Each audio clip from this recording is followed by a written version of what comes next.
뉴욕 증시가 또다시 하락 마감을 했습니다. 상승 쪽으로 분위기를 좀 기울여 가고 있었던 뉴욕 증시였지만 파월 의장이 다시 한번 이상한 말을 하면서 주가가 떨어졌습니다. 물가가 여전히 높다. 자, 그러면서 선택지를 열어놨죠. 금리 동결합시다. 끝났습니다. 이런 말 기다렸었던 시장에게는 상당한 실망감이었을 거라 생각합니다. 여기다가 뭐 중동 지역에서의 어떤 불안감, 그런 것들은 여전히 유가를 끌어올리고 있는 모습이고요. 국채 금리가 추가적으로 상승하면서 시장의 분위기가 많이 다운되었습니다. 이 부분들 같이 알아보도록 하고요. 카카오의 경영진이 구속이 됐습니다. 투자 총괄 대표죠. 이제 배대현 대표가 결국에는 구속이 됐고요. 그래서 SM 인수에 따른 그런 주가 조작 뭐 이런 혐의들 그대로 또 나올 것 같습니다. 자, 이렇게 되다 보니까 경영 전반에 걸친 어떤 부담감부터 시작해서 카카오 주가의 하락을 피하기가 어려워졌다. 자, 지금도 많이 떨어졌는데 더 떨어지면 어떡하냐, 이런 식으로 얘기가 나온 거죠. 투자자들의 멘붕, 그런 소식이 들려오고 있는데 좀 알아보도록 하고요. 테슬라 쇼크의 2차 전지 역시 한숨만 늘어가고 있습니다. 테슬라가 무려 9% 넘게 하락하게 되면서 난리가 났습니다. 그래서 그런 부분들이 또 2차 전지에게 나쁜 영향을 줄 것이라 생각되죠. 지금은 뭐 이런 이상한 악재들 계속 나오면서 시총 상위 종목들 때리고 들어가기 때문에 시장이 굉장히 휘청거리는 모습이에요. 자, 이 부분들 전체적으로 알아보도록 하겠습니다.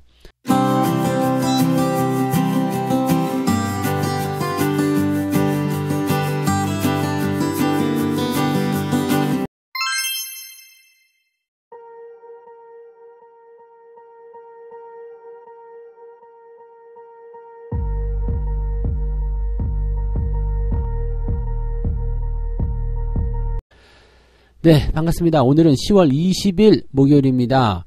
일단 시장이, 네, 아주, 이게 딱, 사자성어로 얘기하면은, 지랄 맞다. 네, 이렇게 얘기를 해드릴 수 있을 것 같아요. 정착적이지 못한 그런 모습 보이고 있죠. 전일 국내 증시도 많이 떨어지는 모습이었지만, 변동성이 아마 오늘까지도 갈 것 같다 생각은 들죠. 네. 오늘 오전에 끝날 것이냐, 아니면은 치고 올라가는 모습이 그냥 나올 것이냐인데, 대체적으로 지금 미국 증시 상황을 보면, 큰 폭으로 떨어지는 그런 낙폭의 어떤 포지션은 아주 크진 않습니다. 위협적이진 않는데, 영향은 충분히 줄 수 있을 것 같아요. 그래서 이 내용들 좀 살펴보게 되면 현재 시점에서는 다우지수가 마이너스 0.75, 나스닥은 마이너스 0.96입니다. 그러니까 내려가긴 내려갔는데 장중 내용들을 살펴보면 상승 출발했죠. 그리고 내려갔다가 다시 올라갔다가 내려갔다가 다시 올라갔다가 마지막에 확 밀어지는 모습. 이 마지막에 밀리는 모습이 파월 의장의 발언 때문이다. 뭐 이렇게 얘기가 나올 수 있는 부분이고요. 이 상황을 본다라면은 오늘은 우리 주말장이잖아요. 그래서 미국장의 영향을 통해서 추가 하락을 한번 나타나게 된다면 2400을 일시적으로나마 한번 깨고 내려갈 수도 있지 않을까 생각을 좀 해보고요. 자, 그 정도까지 내려가게 되면 대체적으로 밑에서 반발 매수나 저가 매수에 대한 부분들이 들어오기 쉽겠죠. 그래서 반등을 빠르게 시도할 것 같다 보이긴 합니다. 자, 하락해서 출발한 다음에 양봉으로 잡아 올리면 나쁘진 않습니다만 그 잡아 올릴 수 있는 포지션들이 과연 만들어질 수 있겠느냐에 대한 의문점이 좀 들 수는 있겠습니다. 이 부분들 좀 알아보셔야 될 것 같아요. 네, 자, 일단 내용을 좀 살펴보도록 하죠. 파월 의장은 불확실성과 위험을 고려하여 금리 결정을 신중하게 진행하겠다라고 얘기를 했습니다.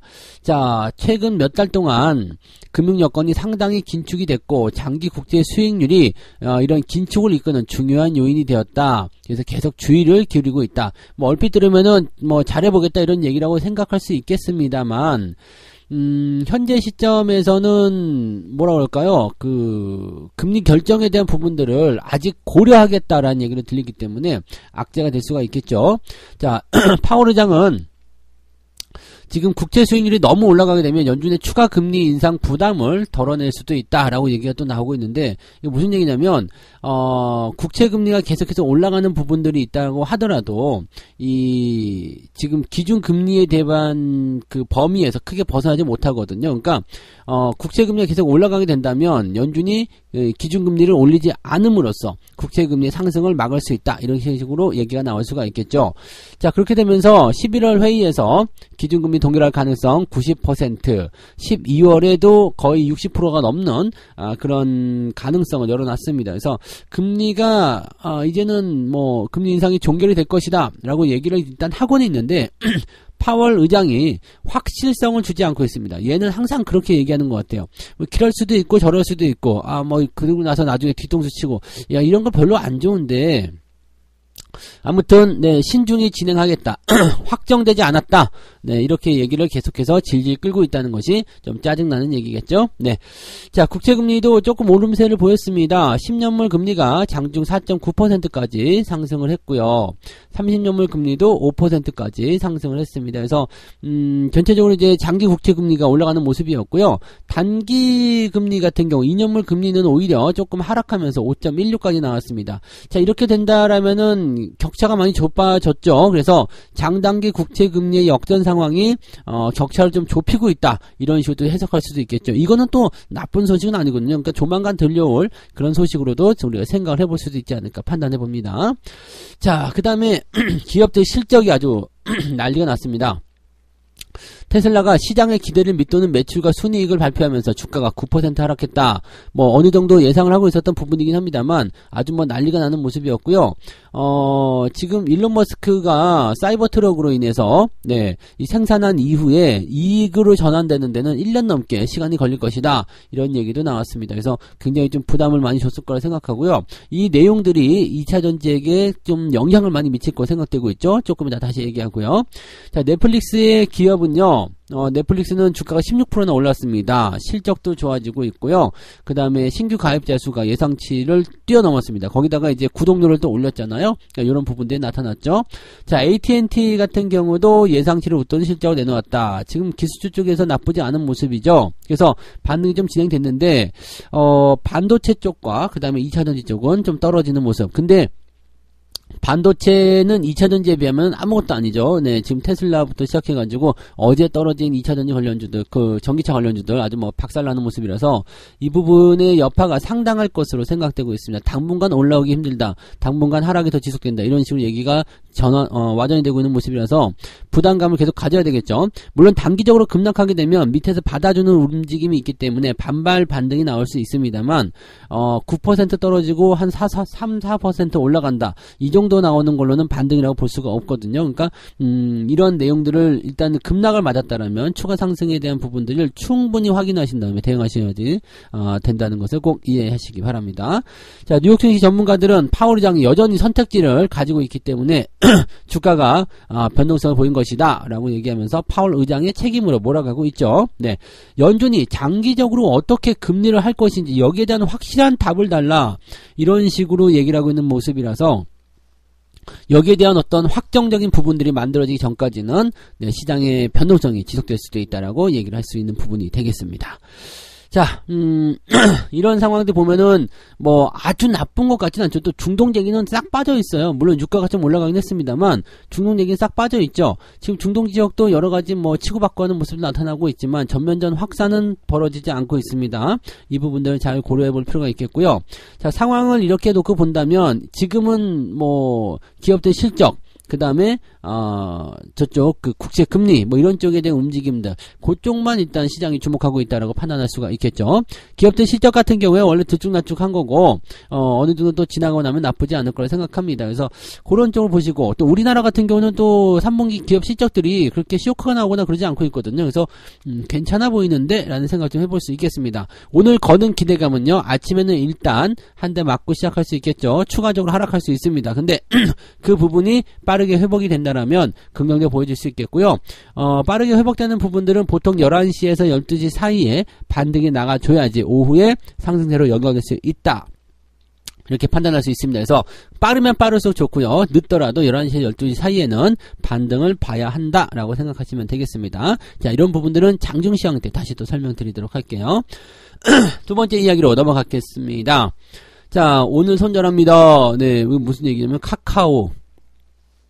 카카오 투자자들이 더 이상 버티지 못했다 이런 얘기입니다. 카카오 경영진이 구속이 됐습니다. 그러면서 굉장히 좀 부담을 많이 주는 모습이 좀 나타났어요. 서울 남부지법 이 부장판사는 뭐라고 얘기했느냐, 자본시장법 위반 혐의를 받는 이 배재현 투자총괄 대표에 대해서 증거 인멸 및 도주의 염려가 있다. 그러면서 구속영장을 발부했다. 같은 혐의를 받고 있는 투자전략실장과 카카오 엔터테인먼트 투자전략 부문장 이 두 사람에 대해서는 구속영장을 기각했다. 일단은 대장을 잡아놨으니까 뭐 다른 건 필요 없다. 뭐 이렇게 된 걸 수도 있겠지만 아무튼 그렇게 됐어요. 그래서 조직적 계획적으로 방어권 행사 범위를 넘어서 증거 인멸 우려나 도주 우려가 있다고 보기는 어렵다. 뭐 이런 식으로 얘기를 했다고 하는데, 일단 뭐 이 부분에 대해서는요, 뭐 아무튼 네, 경영진이 구속이라는 엄청난 큰 리스크가 나와 있는 부분이고요. 카카오가 하이브에서 SM을 인수하는 것을 방해하기 위한 그런 목적이 있었다라는 것이고요. 공개 매수 가격보다 가격을 더 위로 띄어 올림으로 인해서 하이브가 인수하지 못하도록 만들었다. 왜 주식 대량 보유를 보고하지 않았냐? 뭐 이런 것들에 대한 답변은 전혀 하지 않았습니다. 얘네들 특기가 아니겠습니까? 그죠? 네, 그런 모습이었고요. 지금, 이런 거 나오는 건 진짜 이러면 좀 곤란하지 않겠습니까? 그죠? 네. 그런 부분들이고, 이 카카오에 대해서는 진짜 짜증나는 부분도 굉장히 많을 것 같아요. 주가가 떨어진 건 떨어진 건데, 경영진들이 너무, 좀 부도덕하다라고 봐야 되나요? 이, 남궁훈이죠. 예, 카카오 전 대표이사. 이 사람도 뭐, 카카오 주가가 15만원 될 때까지는 뭐, 최저임금만 받겠다, 이렇게 공약을 했잖아요. 그러고 나서 어떻게 했어요? 임기 만료를 앞두고 나서, 상반기 급여 2억 5천만원, 스톡옵션 94억, 그래가지고 96억 원, 97억 원이죠? 네. 97억의 보수를 챙겨갖고 떠났어요. 그러니까 뭐 어떻게 된 거예요? 개미들만 뒤통수 맞은 거나 마찬가지죠. 그런 것도 있었지. 그 다음에 지금 SM 주가 조작 해가지고 또 잡혀갔지. 이런 상태가 됐다는 것은 진짜, 기업이 얼마나 이게 뭐 썩어 있으면 이렇게 되느냐. 지금 김범수 의장한테까지도 압수수색 들어간다. 이런 얘기 나와 있잖아요. 자, 카카오는 그룹 전체가 흔들릴 수 있는 가능성이 있습니다. 이 부분들을 꼭 명심하셔야 될 것 같아 보이고요. 일단은 이런 사태가 벌어지게 되면서 카카오의 공동체 주요 사업에 대한 우려감이 커졌다. 물론 뭐 사업이나 이 덩치에 대한 부분들이 당장 없어지거나 뭐 그러지 않겠죠. 하지만 주가의 어떤 하락, 그다음에 시청자죠. 아니죠. 주주들이 등 돌리는 사태들이 계속 나타날 수 있겠고요. 야, 글러먹었어. 팔아버려. 이렇게 던져버리는 사태가 일어날 수도 있겠죠. 지금은 사실 뭐 매도를 하나 안 하나 큰 차이가 없겠습니다만은 꼴도배기 싫다 하면서 집어던질 수 있는 거거든요.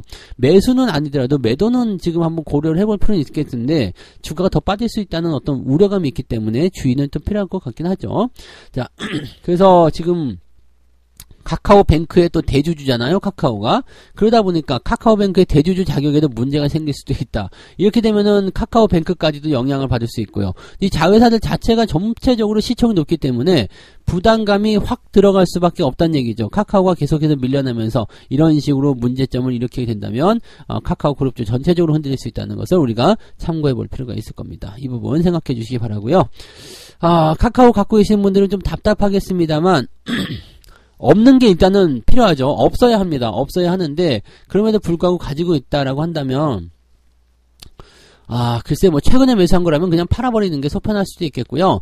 너무 많이 지금 뭐 진짜 한 15만원에 매수했는데 지금 현재 가격에 와 있다 그러면은 이거는 뭐 매도가 별 의미가 없습니다. 네, 그래서 지금으로서는 매도보다는 그냥 뭐 지켜봐야 되지 않겠는가라고 생각됩니다. 여기서 뭐 주가 더 떨어진다고 해서 지금 4만원짜리가 뭐 35,000원 떨어진다 그러면 타격이 있을 수 있어요. 근데 15만원에 보유한 가격인데 4만원이었다가 15만원짜리 4만원 가나 15만원가 35,000원 가나 큰 의미가 없거든요. 그러니까 가격대가 너무 높으신 분들은요, 그냥 이런 변동성이 오히려 더 뭐라 그럴까요? 하락에 대한 어떤 종지부를 찍는 역할을 할 수도 있기 때문에 그냥 놔두시는 게 더 유리할 수도 있습니다. 아시겠죠? 네.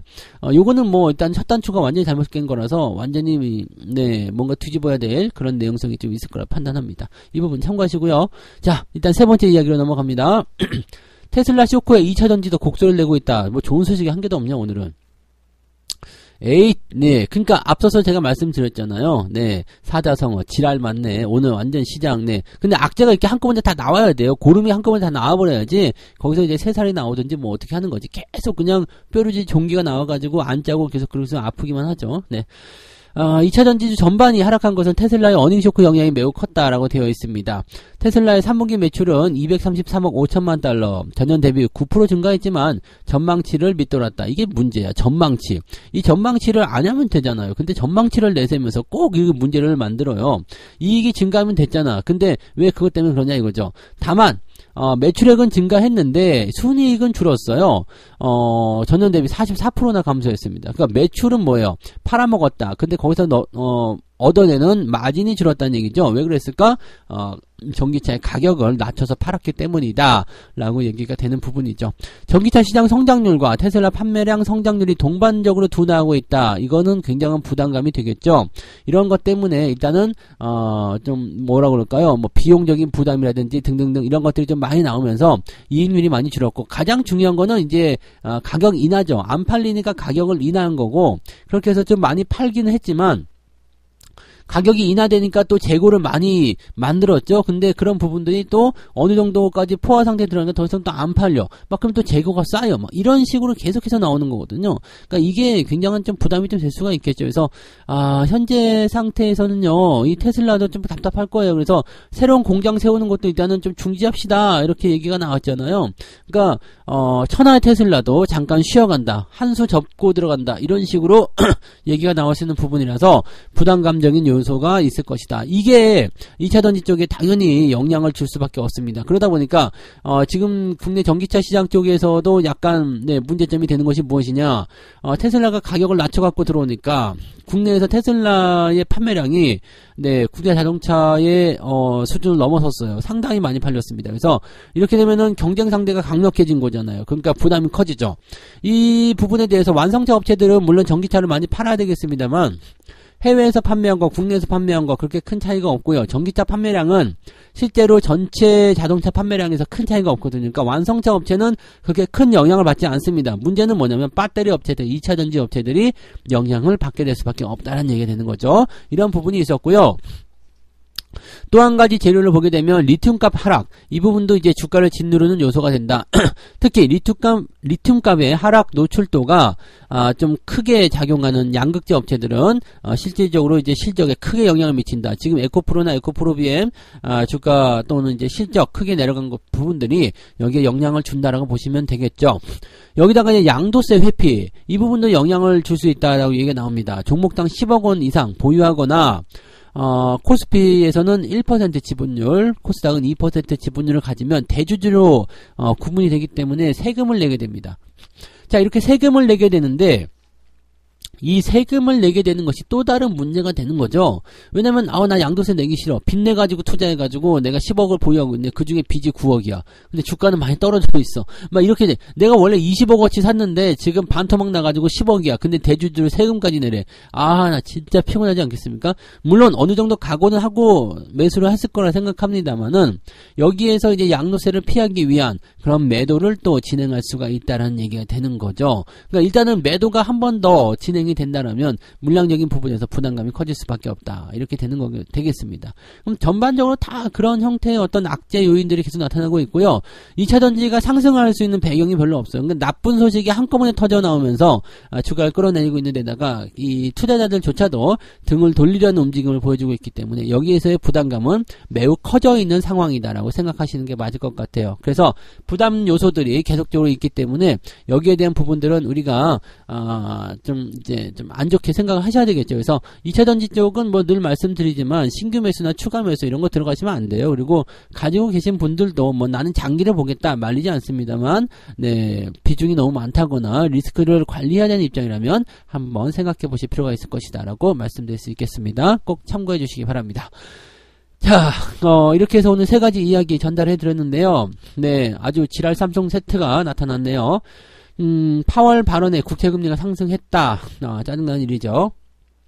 이 파월이 제일 나빠. 파월이 제일 나쁘고, 다른 사람들은 금리 이제 종결해야 된다, 인플레이션 어쩌고저쩌고 다 얘기해 주는데, 파월 자기 혼자서 그럴까 말까, 할까 말까, 그러고 있으니까 사람들이 또는 시장이 갈피를 못 잡는 거잖아요. 이게 제일 나쁜 거예요. 자, 그 다음에 카카오 경영진 구성. 이것도 제일 나빠요.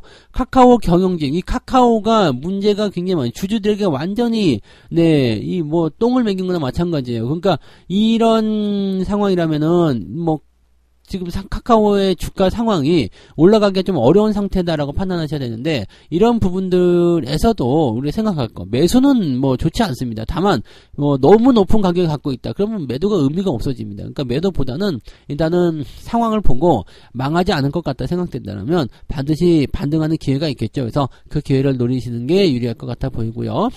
테슬라 쇼크의 2차전지 더 안 좋을 거라 생각되고 있습니다. 이 테슬라뿐만 아니라 지금 현재 그 실적에 대한 부분들도 계속 부담 주고 있기 때문에 2차전지에 대한 부분들은 당분간은 내려갈 때 더 사야 된다 이런 생각하지 마시고요. 그냥 안 좋게 좀 보시는 게 맞을 것 같아요. 네. 자, 이런 상황 속에서 국내 증시 어떻게 될 것인가.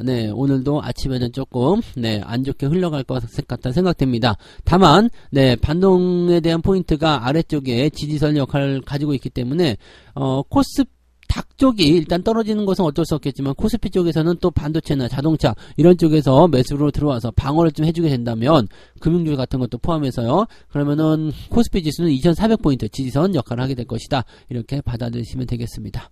책 한 곡지 빨리 읽고 마무리하도록 하겠습니다. 주식 투자를 하다 보면 말도 안 되는 급락이 나올 때가 있다. 정말 세상에 끝나고 모두가 망해버릴 것 같은 그런 시기에는 모든 사람들이 공포에 물들고 투자를 포기하게 된다. 그럴 때는 조용히 주식을 매수해라. 시끄럽게 매수하면 안 돼요. 조용히 주식을 매수하세요. 기회를 담은 상자는 항상 공포로 포장되어 있다. 자신있게 포장지를 뜯어내라. 언박싱 하라는 얘기입니다. 언박싱. 어쭈 무서운 거야? 알았어, 뜯어버리자. 이렇게 여러분들 가시기 바랍니다. 시장이 안 좋더라도 항상 마음은 긍정적으로 멀리 내다보면서 투자 이어가시기 바랍니다. 오늘 화이팅 하시고요. 저는 장종시장 때 다시 올게요. 고맙습니다. 본 방송에서 제공되는 모든 정보는 투자 판단의 참고 자료이며 투자의 최종 책임은 본 방송을 이용하는 본인에게 있습니다.